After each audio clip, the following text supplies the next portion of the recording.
संध्या 9 साल की एक अपाहिज लड़की है। जब वो 4 साल की थी तो एक सड़क दुर्घटना में उसकी माँ का देहांत हो गया और संध्या का एक पैर खराब हो गया, जिस कारण संध्या अपाहिज हो गई। सब रिश्तेदारों के जोर देने पर संध्या के पिता प्रकाश ने सुधा नाम की एक औरत से दूसरी शादी कर ली। सुधा की भी ये दूसरी शादी थी। सुधा का वीर नाम का 8 साल का एक बेटा भी था। वीर बेटा, ओ मेरे राजा बेटा, उठ, आज स्कूल नहीं जाना क्या?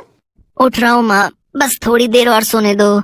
अच्छा ठीक है, बस 10 मिनट और सो ले। ये संध्या अब तक नहीं उठी। संध्या, ओ संध्या। माँ की आवाज। मेरी तो नींद ही नहीं खुली, माँ बहुत डांट लगाएंगी। ओ लंगड़ी, तू अभी तक सोकर नहीं उठी? काम तेरे फरिश्ते आकर करेंगे। जल्दी उठ, गेहूं की बोरियां आई हुई हैं। गेहूं धोकर सूखने डाल, उसके बाद कपड़े धोकर साग धोना है। साग को अच्छे से धोना, अगर सफाई से काम नहीं हुआ तो मेरे गुस्से का तुझे पता है। संध्या के पिता शहर में नौकरी करते थे, इसलिए वो इन सब बातों से अनजान थे। संध्या यूं ही घर के सारे काम अकेले करती। एक पैर से अपाहिज संध्या बहुत मुश्किल से काम कर पाती थी। संध्या दीदी, माँ सो रही हैं, लाओ मैं आपके साथ काम करवा देता हूँ। अकेले इतनी सारी गेहूं नहीं धो पाओगी दीदी। नहीं वीर, अगर माँ ने देख लिया तो बहुत गुस्सा करेंगी। अरे कुछ नहीं होगा दीदी, लाओ तो मैं धुलवा देता हूँ। वीर जबरदस्ती संध्या की काम में मदद करने लगता है। तभी सुधा आ जाती है और वो चिल्लाने लगती है, ये सब क्या हो रहा है वीर? मैंने तुझे पढ़ने के लिए बोला था, उसकी जगह तू इसके साथ गेहूं धो रहा है। ओ महारानी, तेरी इतनी हिम्मत कैसे हुई कि तू मेरे बेटे से काम करवाए? तू यही चाहती है ना मेरा बेटा तेरी तरह अनपढ़ रहे, पढ़े लिखे ना? आज तेरी खैर नहीं। मत मारो माँ, मुझे बहुत दर्द होता है। माँ मुझे छोड़ दो। सुधा संध्या को बहुत मारती है। तभी उसके मोबाइल पर शहर से प्रकाश का फोन आ जाता है। माँ बापू का फोन आ रहा है, ये देखो मोबाइल की घंटी बज रही है। बापू का फोन? ला मुझे दे। सुन लंगड़ी, अगर बापू से बात करेगी ना फोन पर तो तेरी जरा सी भी रोने की आवाज ना सुनाई दे, वरना ऐसी हालत करूंगी तो कभी भूल नहीं पाएगी। हेलो, हाँ जी, हाँ सब ठीक है। वीर संध्या, दोनों बच्चे बिल्कुल ठीक हैं, दोनों खेल रहे हैं। अच्छा, तो तुम कल आ रहे हो? हाँ, परसों वैसे भी दिवाली है, फिर भाई दूज करके ही वापस शहर जाओगे ना? हाँ भाई दूज करके ही जाऊंगा। सुधा, जरा संध्या और वीर से भी बात करवाओ। अच्छा करवाती हूँ। ये लो बच्चों, अपने बापू से बात करो। वीर और संध्या प्रकाश से बात करते हैं। बापू माना संध्या दीदी से। ला फोन मेरे हाथ में दे, जब देखो कुछ भी शुरू हो जाता है। सुनो जी, तुम कल आ जाओ, फिर आराम से बात करेंगे। सुधा वीर के हाथ से फोन छीन लेती है। अगले दिन प्रकाश आता है तो उसके सामने सुधा संध्या के साथ बहुत अच्छे से व्यवहार कर रही थी। दिवाली के 2 दिन तक प्रकाश वीर और संध्या के साथ खूब मस्ती करता है। कितना मजा आया बापू, दिवाली पर इतने सारे पटाखे तो हमने कभी नहीं चलाए थे। संध्या बेटिया, तू उदास है, तू भी कुछ बोल। अरे बच्ची है, दिवाली की थकान हो जाती है, इसी वजह से कुछ नहीं बोल रही है। सुधा संध्या को घूर कर देखती है। संध्या डर जाती है। बापू, माँ ठीक कह रही है, वो दिवाली पर बहुत सारे पटाखे चला लिए ना, तो उसकी वजह से आंखों में बहुत दर्द हो रहा है। अच्छा चलो, कल भाई दूज का त्योहार है, अब कल तुम वीर को टीका करना, फिर ये तुम्हें उपहार देगा। अगले दिन भाई दूज का त्योहार था। सुधा का भाई जो कि शहर में रहता है, वो भाई दूज के लिए आया हुआ था। सुधा, तुम संध्या के पैर का इलाज क्यों नहीं करवाती हो? अब तो विज्ञान ने बहुत तरक्की कर ली है, इसका पैर बिल्कुल ठीक हो सकता है। इतने पैसे नहीं है भैया जो मैं फालतू के इसके ऊपर उड़ाती रहूं, बहुत खर्चे होते हैं। जब पैसे होंगे तब देखा जाएगा। तुम बैठो, मैं तुम्हारे लिए नाश्ता बना कर लाती हूँ। ये वीर भी, कितनी बार इसको उठा चुकी हूँ, सोकर उठ जा, अभी तक नहीं उठा है। और साले साहब कैसे हैं? शहर का माहौल कैसा है? प्रकाश और सुधा का भाई बातें करने लगते हैं। सुधा रसोई में थी। संध्या, ओ संध्या, वीर को बोल उसके मामा आए हैं, जल्दी उठ जाएगा। संध्या अपनी बैसाखी के सहारे उठती है और वीर को उठाने जाती है। अचानक उसकी नजर वीर के बिस्तर पर फन फैलाए काले नाग पर जाती है। संध्या चीख पड़ती है। वीर घबरा कर उठता है। दीदी बचाओ। घबरा मत मेरे भाई, तू बस हिलना मत, मैं इसे अभी पकड़ती हूँ। संध्या नाग को पकड़ने लगती है। नाग संध्या के हाथ पर काट कर भाग जाता है। संध्या की चीख सुनकर सब अंदर आ जाते हैं। माँ, दीदी नहीं होती तो वो सांप मुझे काट लेता, पर दीदी उसको पकड़ने लगी तो उसने दीदी के हाथ पर काट लिया। वो देखो बापू, सांप भाग रहा है। घबराओ नहीं बेटा, संध्या को कुछ नहीं होगा, मैं इसे कुछ नहीं होने दूंगा। सुधा का भाई मनोज पेशे से एक डॉक्टर था। संध्या को समय पर इलाज मिल जाता है और उसे होश आ जाता है। वीर अपनी माँ सुधा के पास जाता है। माँ, आप संध्या दीदी से कितनी नफरत करती हो, पर आज उन्होंने ही मुझे बचाया है। उन्होंने भैया दूज के दिन मेरी जान की रक्षा की है। अगर आज सांप मुझे काट जाता तो मैं मर जाता माँ। ऐसा ना कह मेरे बच्चे, अगर तुझे कुछ हो जाता तो मैं भी जिंदा नहीं रहती। मनोज, अब घबराने की तो कोई बात नहीं है ना? नहीं नहीं जीजाजी, अब संध्या बिल्कुल ठीक है। क्यों संध्या बेटिया? मैं बिल्कुल ठीक हूँ बापू। वीर आओ बैठो, मैं तुम्हारा भाई दूज का टीका कर दूं। संध्या वीर के माथे पर रोली, केसर और चावल का टीका लगाती है। भैया, आप कह रहे थे कि संध्या के पैर का इलाज हो सकता है, वो ठीक हो सकती है। तुम शहर के डॉक्टर से बात करो, हम अपनी संध्या का इलाज करवाएंगे। उसका पैर बिल्कुल ठीक हो जाए भैया, मैं तो बस यही दुआ करती हूँ। मामा जी, संध्या दीदी का पैर बिल्कुल ठीक हो जाएगा। हाँ वीर बेटा, तुम्हारी संध्या दीदी फिर से दोनों पैरों पर चल पाएगी। सुधा संध्या के इलाज के लिए अपने सोने के जेवर बेच देती है। कुछ दिनों बाद संध्या के पैर का इलाज होता है और उसका पैर बिल्कुल ठीक हो जाता है। मैं चल सकती हूँ माँ, बापू, वीर, देखो मैं चल सकती हूँ। भगवान का लाख लाख शुक्र है, मेरी बच्ची फिर से चलने लगी। मेरी बच्ची। सुधा संध्या को गले लगा लेती है। जिस माँ के प्यार को संध्या कई सालों से तरस रही थी, वो आज उसे मिल गया था। उसके पास अपने माता, पिता और भाई तीनों का प्यार था। ये कहानी है सुंदरपुर की। सुंदरपुर गांव में एक बहुत ही गरीब लड़की जिसका नाम चंपा था, अपने छोटे भाई सुंदर के साथ रहती थी। उनके माता पिता की मौत बहुत पहले हो गई थी। माता पिता की मौत के बाद चंपा ने ही सुंदर को पाला था। माँ की तरह ही उसका ध्यान रखा था। बस बस बस दीदी, अब नहीं खाना। कितना खिलाओगी? ज्यादा खाऊंगा तो पेट फट जाएगा। 4 कौर में तेरा पेट भर गया, चल पूरा खत्म कर, नहीं तो तेरी दीदी गुस्सा हो जाएगी। तुम ना दीदी, हमेशा मुझे ये धमकी देती रहती हो, क्योंकि तुम जानती हो कि अगर तुम गुस्सा हो जाओगी तो मैं रह नहीं पाऊंगा। तो चल आकर चंपा खुद तो दूसरों के खेत में काम करती, लेकिन सुंदर को पढ़ने के लिए स्कूल भेजती। खुद के कपड़े भले ही फटे हों, लेकिन सुंदर के लिए एक नई कमीज साल भर में एक बार तो आती ही थी।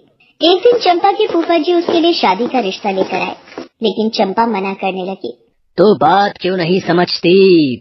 अरे तेरी शादी की उम्र हो गई है, सामने से चलकर रिश्ता तुम्हारे लिए आया है। कोई दहेज की मांग भी नहीं है, खाते पीते लोग हैं वे, और तू कह रही है कि अभी शादी नहीं करनी। फूफा जी, अगर मैं शादी करके ससुराल चली गई तो सुंदर का क्या होगा? वो कैसे रहेगा, कैसे खाएगा, उसका ध्यान कौन रखेगा? मैं उसे छोड़कर शादी नहीं कर सकती। चंपा के फूफा जी जिस लड़के का रिश्ता लेकर आए थे, उन्होंने ये बात उन्हें कही। वो चंपा की बात मान गए और चंपा की शादी नागेश से हो गई। चंपा के ससुराल में नागेश के अलावा उसकी माँ सविता देवी और उसकी बहन कामिनी भी थी। 2-4 दिन तक तो चंपा को अपने ससुराल में बहुत प्यार मिला, लेकिन चौथे दिन से ही उसके सामने ससुराल वालों का असली चेहरा आने लगा। बहू, बहू, अरे कहाँ मर गई तुम? चंपा भागती हुई आई। क्या हुआ माँ जी? इतनी देर से हम लोग यहाँ खाने की टेबल पर बैठे हैं, तू कर क्या रही है? बस माँ जी, हो ही गया है, मैं लेकर आती हूँ। कब लेकर आएगी? रात को? भैया और मुझे अभी तुरंत निकलना है। चल अब यहाँ मुंह मत ताक और नाश्ता लेकर आ। चंपा नाश्ता लेकर आई, लेकिन जैसे ही उसकी सास और ननद ने पहला निवाला डाला, उन्होंने तुरंत उगल दिया। अरे ये क्या बनाया है? न तेल है न मिर्च। अरे तू गरीब घर से आई है, इसका मतलब ये नहीं कि हमें भी भिखारियों वाला खाना खिलाए। एक तो इतनी देर में नाश्ता बनाया, वो भी इतना बेकार। तभी वहाँ पर चंपा का भाई सुंदर आया और पेट पर हाथ रखते हुए बोला, दीदी मुझे भी भूख लगी है, जल्दी से मेरा भी नाश्ता लगा देना। ये कहकर वो उन्हीं लोगों के साथ डाइनिंग टेबल पर बैठ गया। ये देखकर कामिनी और नागेश का पारा 7वें आसमान पर पहुँच गया। अरे तू यहाँ कैसे बैठ गया? चल उठ यहाँ से। देख रहे हो भैया, अब नौकर भी हमारी बराबरी में बैठकर खाएंगे। तूने सुना नहीं क्या?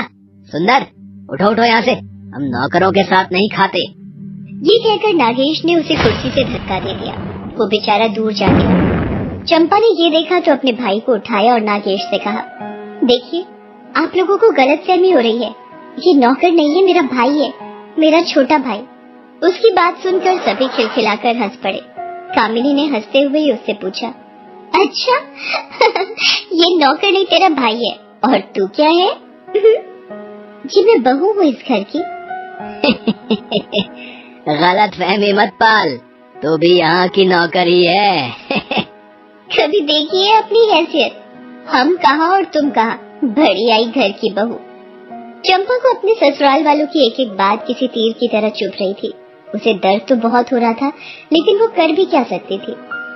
कुछ दिनों के बाद चंपा को अपने पति नागेश के बारे में एक और बात पता चली। सुंदर ने ये बात उस समय सुनी थी जब कामिनी अपनी माँ से बातें कर रही थी। हाँ दीदी, मैं सच कह रहा हूँ, मैंने अपने कानों से सुना है, नागेश जीजाजी की ये तीसरी शादी है। पहली पत्नी मर गई, दूसरी अचानक से कहीं गायब हो गई। दीदी मुझे तो बहुत डर लग रहा है। अरे डरना क्यों, मैं हूँ ना। तभी कामिनी और सविता वहाँ गए। उन्होंने उन दोनों भाई बहनों को बातें करते देखा तो, क्या कर रहे हो तुम लोग यहाँ बैठ के, कोई काम धाम नहीं है क्या? जब देखो ये दोनों भाई बहन आपस में क्या पकाते रहते हैं। चंपा ने कुछ नहीं कहा। उसी रात की बात है। चंपा ने अपने पति से सुंदर की पढ़ाई के लिए स्कूल जाने की बात पूछी तो वो चिढ़ गया। स्कूल क्या करेगा तेरा भाई स्कूल जाकर, कलेक्टर बनेगा क्या है? जी वो पढ़ने में बहुत अच्छा है। मेरे पास फालतू बातों के लिए समय नहीं है। और हाँ, इस तरह अपने भाई की पैरवी लेकर फिर आई तो मार मार के मुंह तोड़ दूंगा। बेचारी चंपा उस घर में घुट रही थी और उसके साथ उसका भाई भी। अब उन लोगों ने चंपा को बेवजह मारना पीटना भी शुरू कर दिया था। एक दिन तो हद हो गई। गर्म पानी लाने में चंपा को जरा सी देर क्या हुई, उसके पति नागेश ने गर्म पानी उसके बदन पर डाल दिया। अपनी बहन की चीख की आवाज सुनकर सुंदर भागता हुआ बाहर आया। बाहर उसने अपनी बहन को तड़पते देखा तो उसे सहारा देकर उठाने लगा। दीदी क्या हुआ दीदी, किसने आपकी ये हालत की? चंपा खामोश रही। तभी नागेश ने कहा, किसने बोला तुझे आने के लिए है? चल भाग जा यहाँ से, नहीं तो मार मार कर चमड़ी उधेड़ दूंगा। जीजाजी मेरी दीदी जल गई है, दर्द से वो तड़प रही है, मैं उसे छोड़कर नहीं जा सकता। सुंदर अपनी बहन के उठने में मदद करने लगा। ये देखकर नागेश बिलबिला उठा। इन दोनों भाई बहनों ने नाक में दम कर दिया है, रुको इससे बताता हूँ। नागेश कमरे से अपनी बेल्ट ले आया और सुंदर को मारने लगा, और उसने उसे तब तक मारा जब तक कि वो बेहोश नहीं हो गया। उसके बाद तो ये सिलसिला चल निकला। सुंदर और चंपा ससुराल वालों के हाथ से हर दिन मार खाते। चंपा ने तो अब अपनी फूटी किस्मत को स्वीकार कर लिया था, लेकिन सुंदर के लिए वो हमेशा परेशान रहती। वो बेचारा उसके साथ उसी तरह पिसता जैसे गेहूं के साथ घुन। मुझे सुंदर के लिए कुछ सोचना पड़ेगा। वो बेचारा कब तक मेरे हिस्से की मार भी खाएगा? उसकी क्या गलती है? मैं ही तो उसे यहाँ लेकर आई थी। एक दिन जब नागेश चंपा को मार रहा था और सुंदर बीच बचाव करने के लिए आया तो, तू कौन होता है हमारे बीच में आने वाला? ये मेरे पति हैं। ये जैसे मुझे रखेंगे मुझे रहना पड़ेगा, ये चाहे मुझे मारे या घर से निकाल दें। ये तुम क्या कह रही हो दीदी? जो तू सुन रहा है बिना मतलब मेरे और मेरे पति के बीच में ना। मेरी तो मत ही मारी गई थी जो तुम्हें यहाँ लेकर आ गई। कौन भाई अपनी बहन के ससुराल में मुफ्त की रोटी तोड़ता है? मुफ्त खोर कहेगा, जा भाग जा यहाँ से। उस दिन सुंदर बहुत रोया, लेकिन सुंदर से ज्यादा चंपा रोई। उसी रात सुंदर घर से भाग गया। चंपा दुखी तो बहुत थी कि पता नहीं उसका भाई कहाँ जाएगा, कैसे रहेगा, क्या करेगा, क्या खाएगा और क्या पिएगा। लेकिन उसे इस बात की संतुष्टि थी कि वो इस नरक से निकल गया। सुंदर वहाँ से भाग तो गया, लेकिन उसे अपनी बहन की हर दिन बहुत याद आती। लेकिन उसे अपनी बहन का वो व्यवहार भी याद आता जो उसने उसके साथ किया था। मैं कभी लौट कर नहीं जाऊंगा अपनी बहन के पास, कभी नहीं। सुंदर ने जूते पॉलिश का काम शुरू कर दिया। वो दिन भर जूते पॉलिश करता और रात को पढ़ाई करता। समय धीरे धीरे बीतने लगा। काम के साथ सुंदर पढ़ाई भी करता रहा और अपनी मेहनत के बलबूते पर वो पुलिस में डीएसपी बन गया। भाई दूज के समय की बात है। वो अपने पुलिस स्टेशन में बैठा था, तभी एक औरत जिसका नाम विद्या था भागी भागी वहाँ पर आई। साहब मेरे भाई को बचा लीजिए, मेरे भाई को बचा लीजिए। मेरे ससुराल वाले बहुत बदमाश है। वो दहेज के लिए मेरी पिटाई तो करते ही है, मेरे छोटे भाई को भी जानवरों की तरह मारते हैं। वो बहुत छोटा है साहब। साहब, मैंने उसे बचाने के लिए कई बार उस पर झूठा गुस्सा किया, उसे घर से जाने को भी कहा, उसे मुफ्त खोर तक कह दिया, लेकिन वो मुझे छोड़कर जाना ही नहीं चाहता। आप उसे बचा लीजिए साहब, वो उसे बहुत मार रहे हैं। बहुत मुश्किल से मैं उनकी नजर बचा कर आई हूँ। विद्या की बात सुनकर सुंदर की आंखों के आगे उसके पुराने दिन आ गए। उसे अब जाकर एहसास हुआ कि उसकी बहन चंपा ने उस दिन उसके साथ बुरा व्यवहार क्यों किया था। पहले तो उसने विद्या के भाई की मदद की, फिर अपनी बहन के ससुराल की ओर पुलिस की जीप से चल पड़ा। हे भगवान, इतने साल मैं अपनी दीदी को गलत समझता रहा और उसे उन राक्षसों के पास छोड़कर चला आया। मेरी बहन को अगर कुछ हो गया होगा तो मैं खुद को कभी माफ नहीं कर पाऊंगा। सुंदर अपनी बहन के ससुराल पहुंचा। ससुराल वालों की मारपीट का असर चंपा के चेहरे पर साफ साफ दिखता था। सुंदर को तो वो पुलिस की ड्रेस में पहचान भी नहीं पाई। उसने जब उसके पैर छुए तो वो उसे गौर से देखने लगी। आप कौन है सर? दीदी, आप अपने छोटे भाई को भूल गई, सुंदर को भूल गई। सुंदर, तुम कितना बड़ा हो गया रे। तू ठीक है न रे? हाँ? मैं ठीक हूँ दीदी, लेकिन आप ठीक नहीं लग रही हैं। बहुत सताया है इन लोगों ने आपको, और मैंने भी तो आपको इन जालिमों के पास अकेला छोड़ दिया था, बिना ये समझे कि मुझ पर जान देने वाली दीदी एकाएक मुझ पर उस दिन गुस्सा क्यों हो गई थी।